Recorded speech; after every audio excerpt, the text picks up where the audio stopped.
pangorbananmu ora luntur kairing lakune wektu.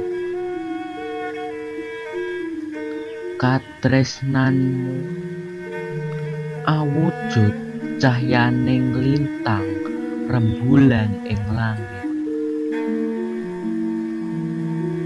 Nalika ana tumindakku kang salah, panjenengan tansah paring pangemut supaya uripku iku bener, supaya bisa dadi tulodo becik lan bisa dianut. Tanpa bapak ibu, aku ora bisa lair ing donya iki. Namung donga lan donga,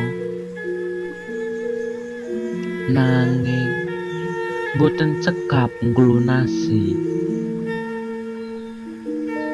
sakabehane kasih sayang ingkang kula pikantuk saking bapak ibu. Tapi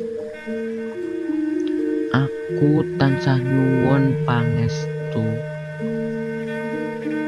supaya bisa mbales budi mring sliramu.